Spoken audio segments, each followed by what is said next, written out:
Hello friends. आज के इस इम्पोर्टेंट वीडियो में आपका बहुत बहुत स्वागत है। आज हम आपके लिए सॉल्व करने जा रहे हैं बीपीएससी टीआरई थर्ड का प्रैक्टिस सेट है। और यह जो है कक्षा 6 से 8 के लिए इम्पोर्टेंट रहेगा, सोशल साइंस का यानी कि सामाजिक विज्ञान का यह प्रैक्टिस सेट है। तो आइए बिना देर के स्टार्ट करते हैं फ्रेंड्स। 1932 में अखिल भारतीय हरिजन संघ की स्थापना किसने की थी? तो हरिजन संघ की स्थापना जो है हमारे देश के राष्ट्रपिता यानी कि महात्मा गांधी जो थे इनके द्वारा, महात्मा गांधी के द्वारा की गई थी। और महात्मा गांधी के द्वारा की गई थी। और देखिए इसके अलावा जो है महात्मा फुले कौन थे, इसमें जो ऑप्शन दिया हुआ है महात्मा फुले थे, इन्होंने सत्य शोधक समाज का खोज किया था। महात्मा फुले, इन्हें ज्योतिबा फुले भी कहा जाता है। इन्होंने सत्य शोधक समाज का खोज किया था। और इसके अलावा जो ऑप्शन में है doctor B R Ambedkar. B R Ambedkar जो थे हमारे देश के संविधान निर्माता थे। इन्हें फादर ऑफ इंडियन कॉन्स्टिट्यूशन कहा जाता है। कॉन्स्टिट्यूंट असेंबली के ये ड्राफ्टिंग कमेटी के चेयरमैन थे और इन्हें father of the Indian constitution कहा जाता है, डॉक्टर बी आर अम्बेडकर को। तो इस क्वेश्चन का जो सही आंसर है वो तो है महात्मा गांधी। अखिल भारतीय हरिजन संघ की स्थापना यहाँ पूछा गया है तो महात्मा गांधी हो जाएगा सही जवाब। हरिजन संघ की स्थापना जो है 1932 में महात्मा गांधी के द्वारा की गई थी। और हरिजन वर्ड आपको पता होना चाहिए कि हरिजन वर्ड जो है दलितों के लिए यूज़ किया जाता है। अब आगे फ्रेंड देखते हैं, क्वेश्चन नेक्स्ट है 74। वह कौन सा अखबार था जो 1878 में वर्नाक्युलर प्रेस एक्ट से बचने के लिए रातों रात जो है अंग्रेजी में प्रकाशित होने लगी थी? अंग्रेजी में प्रकाशित होने लगी थी, वो कौन सा अखबार था ये पूछा गया है। तो वो अखबार जो था अमृत बाजार पत्रिका, ये आपको ध्यान में रखना है दोस्तों। अमृत बाजार पत्रिका जो है यह रातों रात अंग्रेजी में प्रकाशित होने लगी थी वर्नाक्युलर प्रेस एक्ट से बचने के लिए। अगला सवाल है, किसकी अध्यक्षता में भारतीय राष्ट्रीय कांग्रेस ने 31 दिसंबर 1929 को लाहौर अधिवेशन में पूर्ण स्वराज को अपना अंतिम लक्ष्य घोषित किया? तो इसका सही उत्तर हो जाएगा जवाहरलाल नेहरू। पंडित जवाहरलाल नेहरू हमारे देश के प्रथम प्रधानमंत्री। अब नेक्स्ट देखते हैं, गवर्नर जनरल लॉर्ड डलहौजी ने किस साम्राज्य को चेरी नाम दिया था? तो इसने नाम दिया था अवध साम्राज्य को चेरी नाम। अगला देखते हैं, दिल्ली का वह प्रथम सुल्तान कौन था जिसके नियमित सिक्के जारी किया तथा दिल्ली को अपना साम्राज्य की राजधानी घोषित किया? तो यह था इल्तुतमिश। इसने दिल्ली को जो है अपना राजधानी घोषित किया था। इल्तुतमिश जो है वह कुतुबुद्दीन ऐबक का दामाद था और यह गुलाम वंश का संस्थापक कौन था? कुतुबुद्दीन ऐबक। कुतुबुद्दीन ऐबक का जो है यह इल्तुतमिश दामाद था और उसका उत्तराधिकारी भी इल्तुतमिश ही था। तो नेक्स्ट देखते हैं फ्रेंड्स, राजा राम मोहन राय को राजा की उपाधि किसने दी थी? राजा राम मोहन राय को राजा की उपाधि किसने दी थी? तो इसका सही उत्तर हो जाएगा अकबर द्वितीय। मुगल साम्राज्य का राजा था अकबर द्वितीय। मुगल बादशाह अकबर द्वितीय ने राजा राम मोहन राय को राजा की उपाधि दिया था। ऑप्शन बी इसका सही उत्तर होगा, अकबर द्वितीय। अगला सवाल है, 1940 में व्यक्तिगत सत्याग्रह आंदोलन में शामिल होने वाले दूसरे व्यक्ति कौन थे? व्यक्तिगत सत्याग्रह आंदोलन जो 1940 में हुआ था इसमें शामिल होने वाले दूसरे व्यक्ति कौन थे? तो वो थे जवाहरलाल नेहरू। जवाहरलाल नेहरू इसका सही उत्तर हो जाएगा। इस आंदोलन का जो है एक और फैक्ट है, इस आंदोलन का प्रथम सत्याग्रही जो है विनोबा भावे थे। व्यक्तिगत सत्याग्रह आंदोलन का प्रथम सत्याग्रही जो है वो विनोबा भावे थे। दूसरे सत्याग्रही जवाहरलाल नेहरू थे और तीसरे कौन थे? सत्याग्रही ब्रह्मदत्त थे। तो यह भी मैं आपको बता दिया, आपको ध्यान में रखना है दोस्तों। अगर पूछा जाए दूसरे सत्याग्रही कौन थे तो जवाहरलाल नेहरू, तीसरे कौन थे तो सत्याग्रही ब्रह्मदत्त थे और प्रथम सत्याग्रही पूछा जाए तो विनोबा भावे। इसी आंदोलन को है दिल्ली चलो आंदोलन भी कहा गया था, यह भी आपको ध्यान में रखना है। सर्वोदय शब्द का जो है प्रयोग सर्वप्रथम महात्मा गांधी ने किया था, इसको भी आपको दिमाग में सेट कर लीजिए। अब आगे फ्रेंड्स देखते हैं, अगला है कुतुब मीनार के पास स्थित कौन सी मस्जिद के बारे में माना जाता है कि वह दिल्ली में बनने वाली पहली मस्जिद थी? तो यह जो है उत्तर हो जाएगा इसका कुवैतुल इस्लाम मस्जिद। दिल्ली में बनने वाली पहली मस्जिद कौन थी? कुवैतुल इस्लाम मस्जिद। नेक्स्ट क्वेश्चन है, निम्नलिखित में से किस आंदोलन का आरंभ दांडी यात्रा से हुआ था? तो यह तो बहुत ही फेवरेट क्वेश्चन है बीपीएससी का और बहुत ही इजी भी है फ्रेंड्स, कई बार एग्जाम में आया हुआ है पहले भी। तो इसका जो सही उत्तर हो जाएगा सविनय अवज्ञा आंदोलन। दांडी यात्रा से इसी आंदोलन का आरंभ हुआ था। दांडी यात्रा जिसे नमक सत्याग्रह के रूप में भी जाता है, जिसमें नमक कानून तोड़ा गया था, और इसी को जो है सविनय अवज्ञा आंदोलन इसी के साथ स्टार्ट हुआ था। दांडी यात्रा शुरू किया गया था और इसी से सविनय अवज्ञा आंदोलन का शुरुआत हुआ था। और यह जो है यह भी बता दूं आपको, नमक सत्याग्रह जो है 6 अप्रैल 1930 से प्रारंभ हुआ था। इसमें जो है 78 सहयोगियों के साथ जो है दांडी यात्रा सविनय अवज्ञा आंदोलन में गांधी जी जो है साबरमती आश्रम से अपने 78 सहयोगी के साथ यात्रा आरंभ किए थे।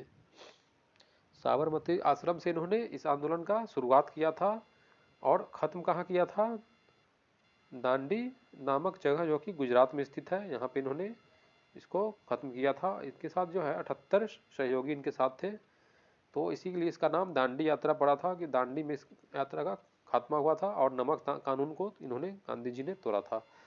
तो सविनय अवज्ञा आंदोलन जो है इसका सही उत्तर हो जाएगा। अगला है भारत छोड़ो आंदोलन प्रारंभ करने का सर्वाधिक प्रमुख कारण क्या है। तो भारत छोड़ो आंदोलन प्रारंभ करने का जो सर्वाधिक प्रमुख कारण है वह है क्रिप्स मिशन की असफलता। क्रिप्स मिशन का जो है असफलता जो है प्रमुख कारण है भारत छोड़ो आंदोलन का।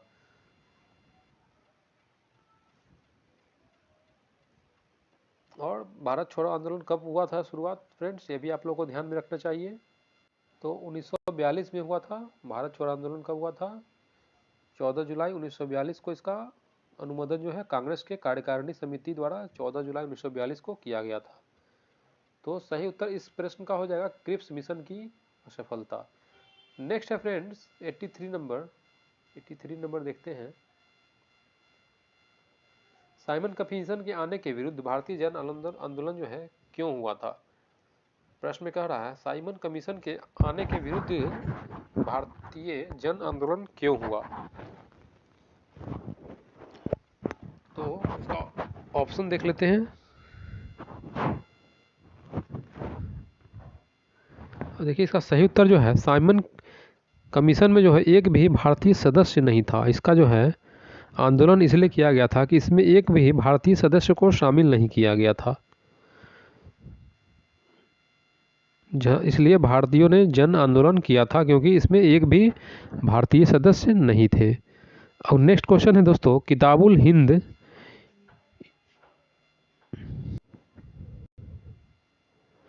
नेक्स्ट है 84 नंबर, किताबुल हिंद इनमें से किस यात्री एवं विद्वान की कृति है। किताबुल हिंद जो है इनमें से किस यात्री या विद्वान की कृति है, यह पूछा गया है सवाल में। तो यह जो है अल बरूनी की कृति है, अल बरूनी की कृति है। सही उत्तर है ऑप्शन नंबर सी अल बरूनी। और अल बरूनी के बारे में कुछ फैक्ट है। अबू रेहान अल बरूनी जो है 1017 ईस्वी में महमूद गजनवी के साथ भारत आया था और इसने 10 वर्ष तक पंजाब में रहकर भारतीय धर्म दर्शन पुराण आदि का अध्ययन किया। अल बरूनी जो है भारतीयों के संकीर्ण मानसिकता के बारे में भी लिखा था इसने।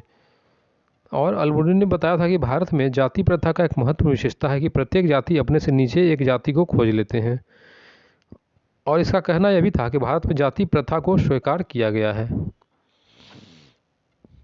और किताबे हुल हिंद जो है पुस्तक, इसको 11वीं शताब्दी का भारत का दर्पण कहा गया है।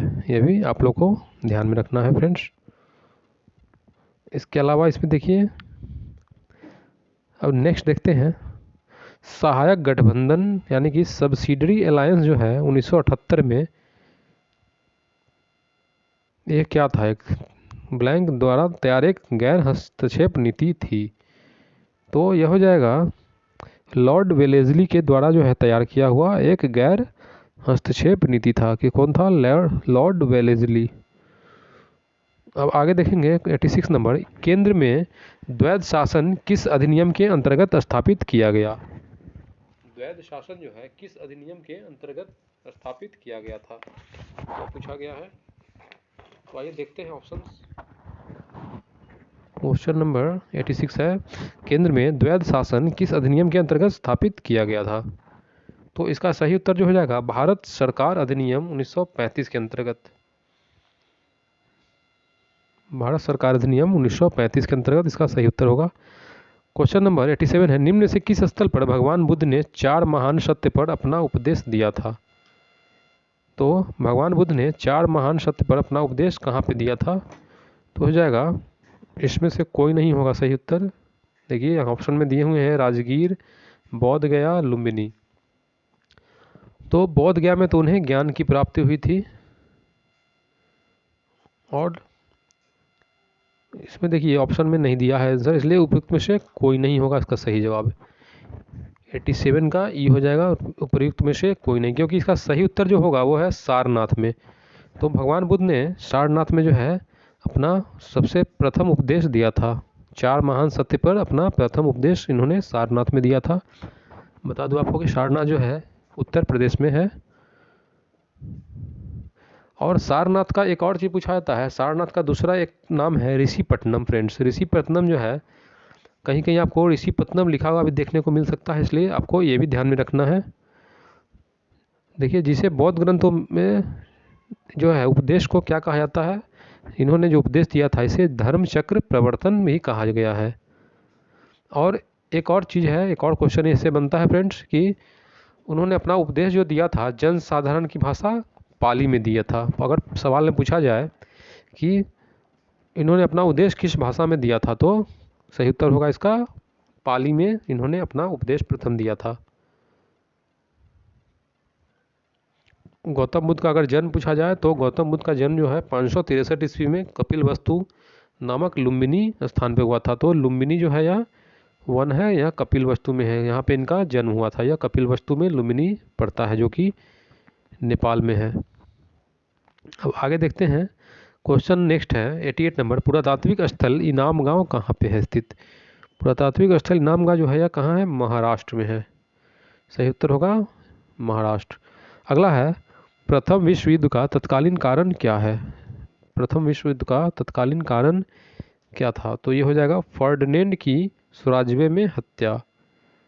फर्डिनेंड की स्वराज्य में हत्या इसका तत्कालीन कारण था। 28 जून 1914 ईस्वी को जो है ऑस्ट्रिया के राजकुमार फर्डिनेंड का स्वराज्य में हत्या कर दिया गया था, और जर्मनी का एकीकरण जो है 1871 में हुआ था। अब देखिए नेक्स्ट देखते हैं, क्वेश्चन 90 है, कल्चरल रिवॉल्यूशन के समय कम्युनिस्ट पार्टी ऑफ चाइना के सदस्य प्रमुख जो है कौन थे? प्रमुख कौन थे इसके? प्रमुख पूछा गया है यहाँ। तो यह हो जाएगा माओ जेडोंग। तो कम्युनिस्ट पार्टी ऑफ चाइना के प्रमुख जो थे वो थे माओ जेडोंग थे इसके कम्युनिस्ट पार्टी ऑफ चाइना के कल्चरल रिवॉल्यूशन के प्रमुख। नेक्स्ट देखते हैं, निम्नलिखित द्वीपों में कौन प्रशांत महासागर में भूमध्य रेखा के निकट है? क्वेश्चन कह रहा है निम्नलिखित द्वीपों में से कौन सा प्रशांत महासागर में भूमध्य रेखा के निकट स्थित है? तो ऑप्शन देखें, हवाई प्रथम ऑप्शन है, हवाई। दूसरा है देखिए फिजी, गैलापागोस। उपयुक्त में से एक से अधिक और उपयुक्त में से कोई नहीं। देखिए सही उत्तर जो इसका हो जाएगा वो है option number C, Galapagos. Galapagos जो है इसका सही आंसर हो जाएगा। अब अगला देखते हैं, क्वेश्चन नंबर 92 देखेंगे, कश्मीर घाटी जो है किसके बीच स्थित है? कश्मीर घाटी किसके बीच स्थित है? ऑप्शंस इस प्रकार देखिए हैं, पीर पंजाल और काराकोरम पर्वत श्रेणी, या जास्कर और लद्दाख पर्वत श्रेणी। या देखिए पीर पंजाल और जास्कर पर्वत श्रेणी। यह बहुत इंपॉर्टेंट क्वेश्चन है फ्रेंड, एग्जाम में आने की पूरी संभावना है। देखिए क्वेश्चन नंबर 92, कश्मीर की घाटी में किसके बीच में जो है स्थित है? तो इसका सही उत्तर हो जाएगा ऑप्शन सी होगा इसका सही उत्तर, पीर पंजाल और जास्कर पर्वत श्रेणी के बीच। पीर पंजाल और जास्कर पर्वत श्रेणी के बीच यह जो है स्थित है। सही आंसर हो जाएगा ऑप्शन नंबर सी।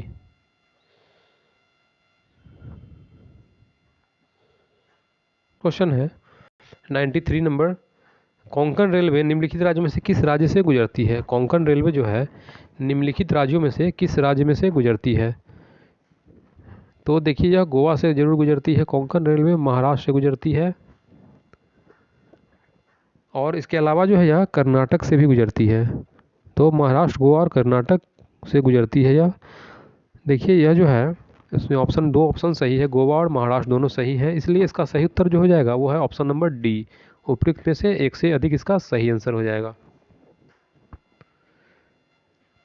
नेक्स्ट देखते हैं, किश्तवाड़ नेशनल पार्क कहाँ पे स्थित है?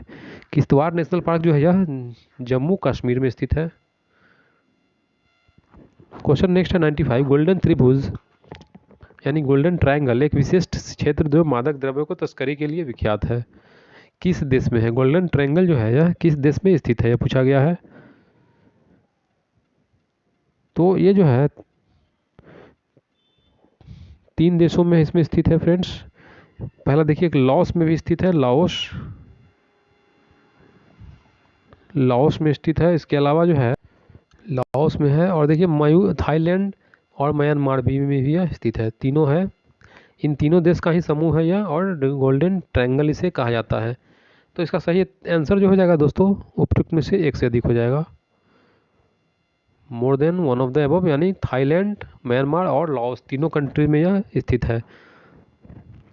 इन तीनों देश का समूह को ही मिलके यह बनता है, और ये तीनों देश जो है दक्षिण पूर्वी एशियाई के देश हैं। और देखिए लाओस दक्षिण पूर्वी एशिया का जो है एक लैंड लॉक्ड कंट्री है। तो ये जो है आंसर इसका डी हो जाएगा, more than one of the above. अब नेक्स्ट देखते हैं 96 नंबर, क्योटो प्रोटोकॉल कब आयोजित हुआ था? देखिए क्योटो प्रोटोकॉल से रिलेटेड क्वेश्चन जो है TRE 2 में आपको देखने को मिला था, और इस क्वेश्चन देखिए प्रैक्टिस सेट में पूछा गया है क्योटो प्रोटोकॉल कब आयोजित किया गया था। तो यहाँ पर जो आंसर होगा इसका 96 का ऑप्शन नंबर 1997 हो जाएगा, बी। आगे देखते हैं, अरल सागर किन दो देशों की सीमा पर स्थित है? अरल सागर जो है यहाँ पे देखिए फ्रेंड्स, अरब सागर नहीं है, अरल सागर है। अरल सागर जो है, अरल सागर किन दो देशों की सीमा पर स्थित है? तो यह हो जाएगा कजाकिस्तान और उज्बेकिस्तान। कजाकिस्तान और उज्बेकिस्तान इसका सही आंसर हो जाएगा। ऑप्शन नंबर 1 जो है इसका बिल्कुल सही उत्तर है, ऑप्शन नंबर ए। आगे देखते हैं 98 नंबर है, ऑस्ट्रेलिया के किस भाग में सवाना जलवायु पाई जाती है? तो सवाना जलवायु जो है ऑस्ट्रेलिया के क्वींसलैंड में पाई जाती है। ऑस्ट्रेलिया के क्वींसलैंड में जो है सवाना जलवायु पाई जाती है। क्वींसलैंड एक ऑस्ट्रेलिया का प्रांत है। आगे देखेंगे 99 नंबर है, नहर का वह चैनल जहां पानी का बहाव गुरुत्वाकर्षण के प्रभाव से होता है। नहर का वह चैनल जहां पे पानी का बहाव जो है गुरुत्वाकर्षण के प्रभाव से होता है, क्या कहलाता है वो? तो उसे कहते हैं प्रवाह चैनल, प्रवाह चैनल। नेक्स्ट देखते हैं क्वेश्चन नंबर 100 है, संपूर्ण पृथ्वी का औसत घनत्व है। संपूर्ण पृथ्वी का जो औसत घनत्व है वो क्या हो जाएगा? 5.5 हो जाएगा। ऑप्शन नंबर सी इसका सही उत्तर है, 5.5। आगे देखेंगे 101 नंबर क्वेश्चन है, फॉकलैंड द्वीप किस महासागर में स्थित है? फॉकलैंड द्वीप जो है अटलांटिक महासागर दक्षिणी अमेरिका में स्थित है। फॉकलैंड जो है यह दक्षिणी अमेरिका यानी कि अटलांटिक महासागर में स्थित है। आगे देखते हैं, भारत में लौह अयस्क निम्न में से किस क्रम की शैलों में पाया जाता है? लौह अयस्क जो है यह, देखिए यहाँ पर सही उत्तर इसका हो जाएगा ऑप्शन डी, इसका सही आंसर हो जाएगा, क्योंकि more than one of the above है। यह जो है लौह अयस्क धारवाड़ एवं कुड़प्पा युगीन आग्नेय शैलों में पाया जाता है, यानी ऑप्शन जो इसका है बी और सी दोनों सही है। धारवाड़ और कुड़प्पा ये दोनों में लौह अयस्क पाए जाते हैं शैलों में। तो इसका सही उत्तर हो जाएगा option number D, more than one of the above. Next है 103 नंबर देखेंगे अब,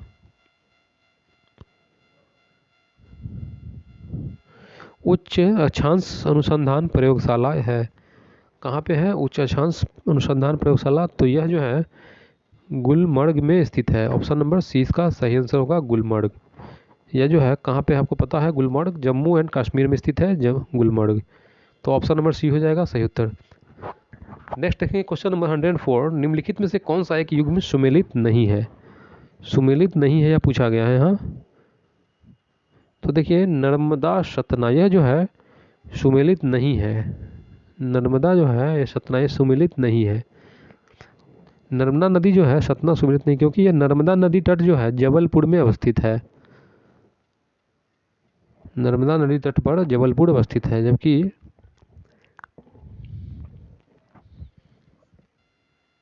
यहाँ पर आंसर में दिया हुआ है, ऑप्शन में दिया हुआ है, सॉरी ऑप्शन में दिया है सतना, जबकि यहाँ सतना नहीं जबलपुर होना चाहिए। जबलपुर जो है नर्मदा नदी के तट पर स्थित है।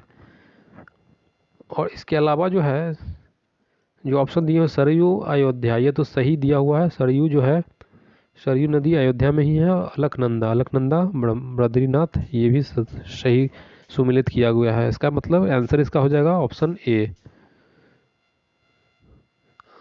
नेक्स्ट है 105 नंबर, भारत का निम्नलिखित में से कौन सा प्राकृतिक बंदरगाह है? भारत का प्राकृतिक बंदरगाह निम्नलिखित में से कौन सा है? तो देखिए इसमें जो है more than one of the above हो जाएगा, क्योंकि प्राकृतिक बंदरगाह देखिए कोचिन भी है, सभी जो है प्राकृतिक बंदरगाह हैं। ये जो ऑप्शन में से दिए हैं ये सभी क्या हैं? प्राकृतिक बंदरगाह दिए हुए हैं। कोचिन में भी है, मुंबई और विशाखापट्टनम, ये तीनों जो है प्राकृतिक बंदरगाह हैं भारत के। नेक्स्ट देखते हैं भरतपुर सेंचुरी किस राज्य में स्थित है? भरतपुर सेंचुरी जो है वो किस राज्य में स्थित है? तो यह है राजस्थान में। भरतपुर सेंचुरी राजस्थान में स्थित है। अब आगे देखते हैं भारत में शंकुधारी वन कहाँ पाए जाते हैं? ये बीपीएससी टीआरई में टीआरई 1 में यह सवाल आया हुआ है, पूछा गया था यह, भारत में शंकुधारी वन कहाँ पाए जाते हैं? तो देखिए ये जो है ऑप्शन हो जाएगा, ऑप्शन नंबर बी हो जाएगा, हिमालय के क्षेत्र में। भारत में जो है शंकुधारी वन हिमालय के क्षेत्र में पाए जाते हैं। नेक्स्ट है 108 नंबर क्वेश्चन है, भारत का क्षेत्रफल है, भारत का क्षेत्रफल पूछा गया है इसमें। तो यह हो जाएगा, देखिए ऑप्शन में एक बार देख लेता हूँ। देखिए इसका सही आंसर जो हो जाएगा वो है 32,87,263 किलोमीटर। 32,87,263 वर्ग किलोमीटर जो है भारत का क्षेत्रफल है, यानी इंडिया का एरिया है 32,87,263 वर्ग किलोमीटर। नेक्स्ट है किम्बरले किस लिए प्रसिद्ध है? किम्बरले जो है यह कहाँ पे स्थित है, आप लोगों को पता है क्या फ्रेंड्स? किम्बरले जो है यह दक्षिण अफ्रीका का सोना और हीरा उत्पादन में प्रमुख स्थान जो है दक्षिण अफ्रीका का है, यहीं पर स्थित है किम्बरले। किम्बरले जो है हीरे की खान के लिए प्रसिद्ध है। सही आंसर हो जाएगा हीरे की खदान के लिए। यहाँ पर जो सही आंसर होगा वो है ऑप्शन नंबर सी, हीरे की खदान के लिए स्थित है, प्रसिद्ध है। नेक्स्ट देखेंगे अब 110 नंबर है, भू प्रॉपर्टी का लगभग 98% भाग जो है 8 तत्वों से बना है, निम्न में से कौन सा तत्व इनमें से एक नहीं है? तो इसका सही आंसर हो जाएगा सी, हो जाएगा कार्बन। कार्बन जो है इसमें से शामिल नहीं है। अब आगे देखेंगे 111 नंबर है, संविधान निर्मात्री परिषद की तदर्थ झंडा समिति के अध्यक्ष कौन थे? संविधान निर्मात्री परिषद के तदर्थ झंडा समिति के अध्यक्ष कौन थे? तो ये हो जाएंगे doctor Rajendra Prasad. Option number B हो जाएगा सही, डॉक्टर राजेंद्र प्रसाद, जो कि हमारे देश के प्रथम राष्ट्रपति भी रहे हैं। नेक्स्ट देखेंगे 112 नंबर है, निम्नलिखित में से कौन सा विषय जो है समवर्ती सूची में शामिल नहीं है? समवर्ती सूची में कौन सा विषय जो है शामिल नहीं है? तो वो हो जाएगा रक्षा, यानी कि डिफेंस। डिफेंस जो है यह समवर्ती सूची का हिस्सा नहीं है और इसमें शामिल नहीं किया गया है डिफेंस को।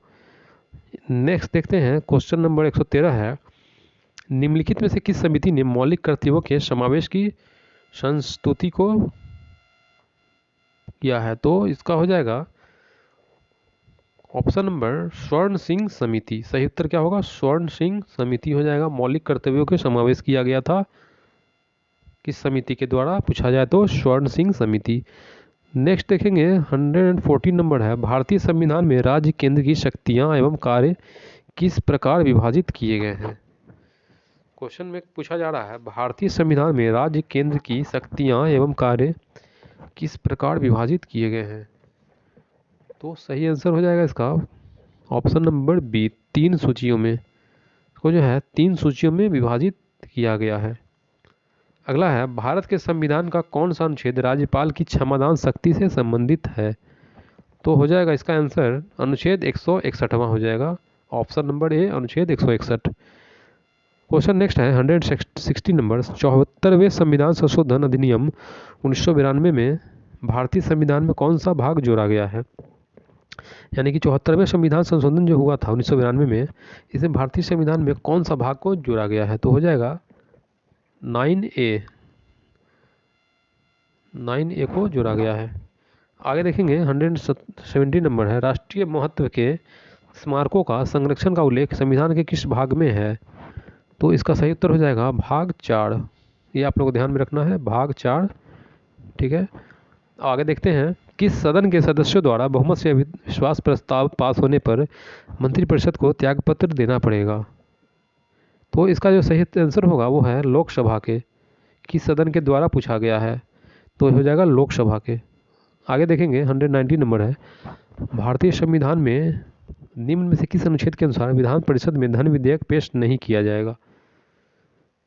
तो उसका जो सही आंसर होगा वो है अनुच्छेद 198। अनुच्छेद 198 में जो है धन विधेयक को पेश नहीं किया जाएगा, अनुच्छेद 198। नेक्स्ट है क्वेश्चन नंबर 120, आर्थिक नियोजन को किस सूची में रखा गया है? आर्थिक नियोजन को जो है किस सूची में रखा गया है? तो वो है समवर्ती सूची में। आर्थिक नियोजन को समवर्ती सूची में रखा गया है, ठीक है ना, ध्यान में रखना आप लोगों को। आगे देखते हैं क्वेश्चन नंबर 121, भारतीय संविधान में कितनी अनुसूचियां हैं? तो इसका हो जाएगा आंसर 12। कितने हैं अनुसूचियां? 12 अनुसूचियां को शामिल किया गया है संविधान में।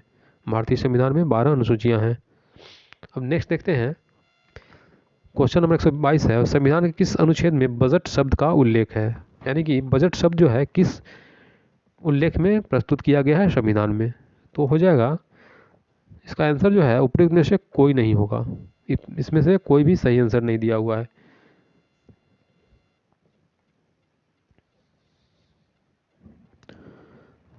नेक्स्ट देखेंगे क्वेश्चन नंबर 123 है, किसी संशोधन ने मंत्रिपरिषद के आकार को सदन के कुल आकार के 15% तक सीमित कर दिया।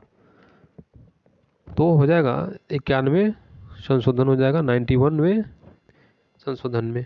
नेक्स्ट देखते हैं क्वेश्चन नंबर 124 है, भारतीय संविधान कौन सी अनुसूचित नगरपालिका से संबंधित है? तो इसका सही आंसर होगा 12वीं अनुसूची। 12 जो है यह नगरपालिका से संबंधित है, ध्यान में रखना आप लोगों को। आगे देखते हैं क्वेश्चन 124 है, 124 तो हो गया फ्रेंड्स। अब देखेंगे 125वां देखेंगे क्वेश्चन नंबर 125, सरकार ने कब 14 वर्ष से कम उम्र के बच्चे को घरेलू नौकर रखने का काम पर लगाए जाने को दंडनीय अपराध घोषित कर दिया था? तो यह हो जाएगा 10 अक्टूबर 2006 से। यह जो है 10 अक्टूबर 2006 से जो है भारत सरकार ने 14 वर्ष से कम उम्र के बच्चे को घरेलू नौकर रखने पर जो है लगाए जाने को दंडनीय अपराध घोषित किया था। डेट पूछा गया है तो यह है 10 अक्टूबर 2006 से। आगे देखते हैं क्वेश्चन नंबर 126 है, अंतर संसदीय संघ के राष्ट्रीय समूह और भारत में राष्ट्रमंडल संसदीय की मुख्य शाखा के रूप में कार्य करने वाले 1949 में स्थापित भारतीय संसदीय समूह का पदेनाध्यक्ष कौन होता है? तो यह हो जाएगा लोकसभा के अध्यक्ष। लोकसभा अध्यक्ष जो है यानी लोकसभा के स्पीकर जो होते हैं वही पदेनाध्यक्ष होते हैं संसदीय समूह के। आगे देखेंगे क्वेश्चन नंबर 127 है, पंचायती राज विषय निम्नलिखित में से किस सूची में सम्मिलित है? यानी पंचायती राज जो है ये किस सूची का जो है विषय माना जाता है? तो इसे राज्य सूची का विषय माना जाता है। पंचायती राज जो है राज्य सूची में शामिल होता है। और नेक्स्ट है क्वेश्चन 128 है, सर्वोच्च न्यायालय को संविधान के किस अनुच्छेद समूह में न्यायिक पूर्वावलोकन की शक्ति प्रदान होती है? तो हो जाएगा इसका सही आंसर अनुच्छेद 13, 251 तथा 254 से। आगे है क्वेश्चन नंबर 129, भारतीय संविधान के किस भाग में कल्याणकारी राज्य का वर्णन किया गया है? कल्याणकारी राज्य का वर्णन किस भाग में किया गया है संविधान के? तो ये जो है भाग चौथा में यानी भाग फोर्थ में इसे जो है भारत का संविधान में कल्याणकारी राज्य का वर्णन किया गया है भाग फोर्थ में। आगे है क्वेश्चन 130 है, किस निर्णय ने संविधान की मूल संरचना का सिद्धांत निर्धारित किया था? तो हो जाएगा केशवानंद भारती मामला। केशवानंद भारती मामला इसका सही उत्तर होगा। क्वेश्चन अगला है 131वां, इनमें से कौन सी संस्था भारत में बीमा उद्योग की विनियमित करने पर बढ़ाने देने का उनका क्रमिक विकास सुनिश्चित करने के लिए जिम्मेदार है? तो इसका सही आंसर होगा IRDF। IRDF इसका सही आंसर हो जाएगा।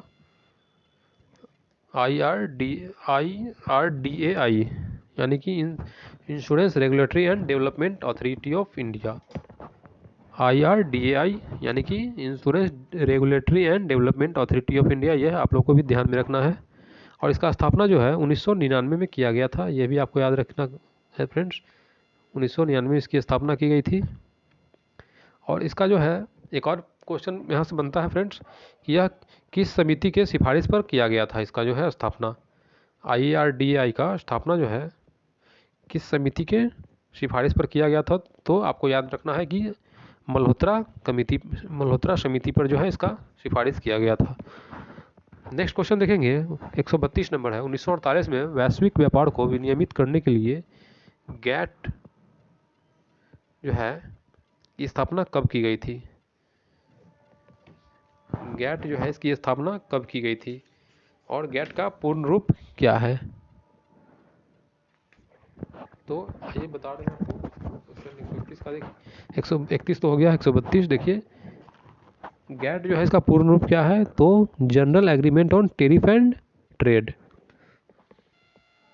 General agreement on tariff and trade.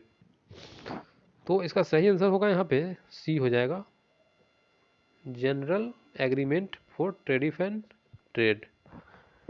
अब आगे देखते हैं 133 नंबर है, राजकोषीय घाटा का अर्थ क्या होता है? राजकोषीय घाटा का अर्थ क्या होता है? तो इसका जो होता है ऑप्शन जो है देखिए, सरकार के कुल प्राप्ति और कुल देय के बीच जो अंतर होता है, सरकार के कुल प्राप्ति और कुल देय के बीच जो अंतर होता है इसे ही राजकोषीय घाटा कहते हैं। तो ऑप्शन बी जो है सही हो जाएगा इसका आंसर।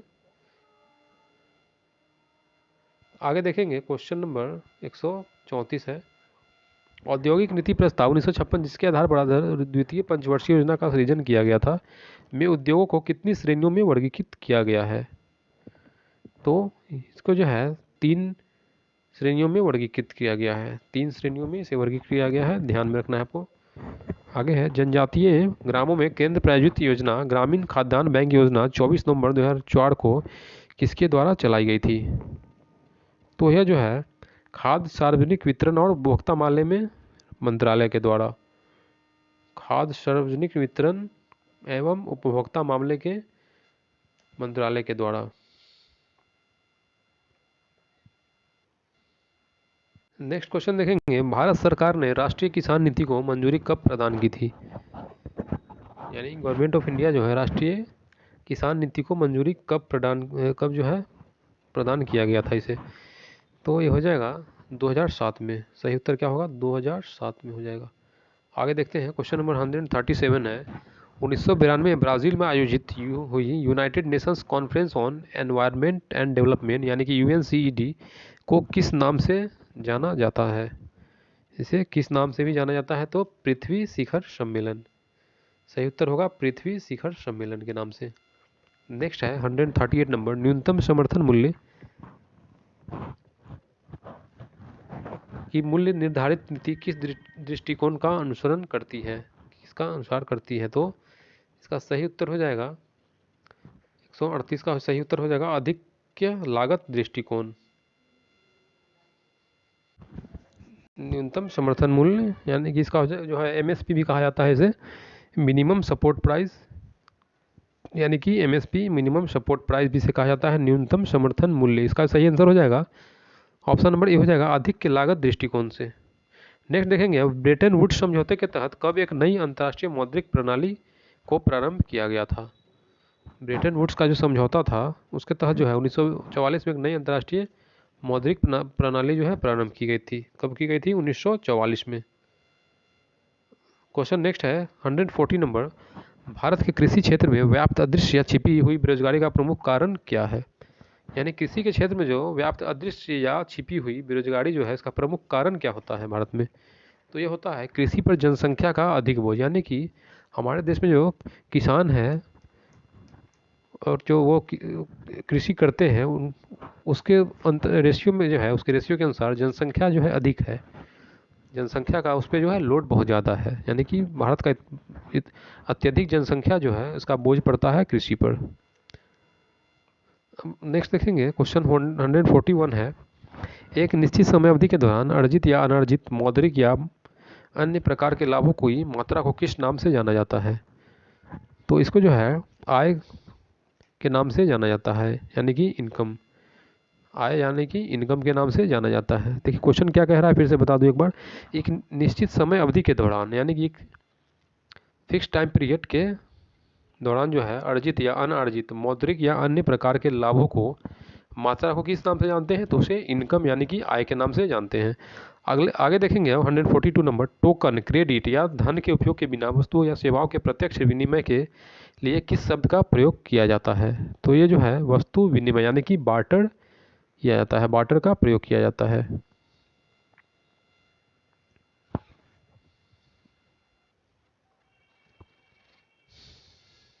आगे देखेंगे क्वेश्चन नंबर 143।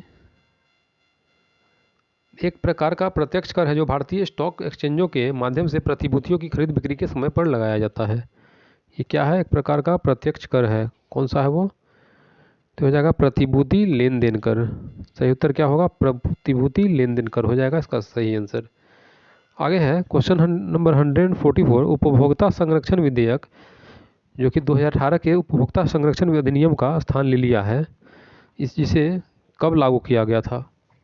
तो इसे जो है 1986 में लागू किया गया था। 1986 इसका सही आंसर हो जाएगा, 1986। क्वेश्चन नेक्स्ट है। भारत में राष्ट्रीय आय का मुख्य स्रोत क्या है? भारत में जो नेशनल इनकम है यानी कि राष्ट्रीय आय है, इसका प्रमुख स्रोत क्या है? तो इसका जो प्रमुख स्रोत जो है कौन सा सेक्टर है? थर्ड सेक्टर है यानी कि तृतीयक क्षेत्र हो जाएगा। सही उत्तर क्या होगा? तृतीयक क्षेत्र।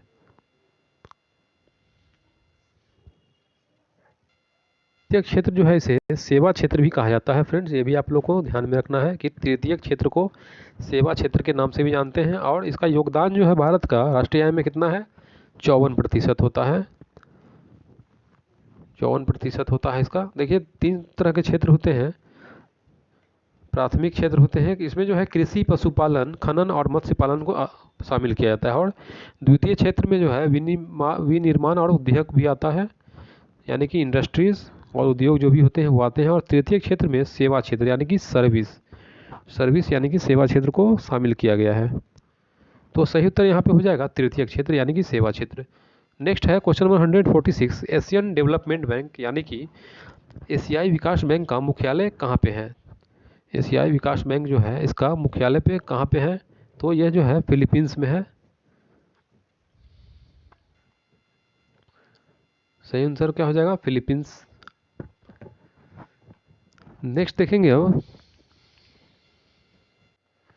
और इसका जो स्थापना किया गया था वो 19 दिसंबर 1966 को किया गया था।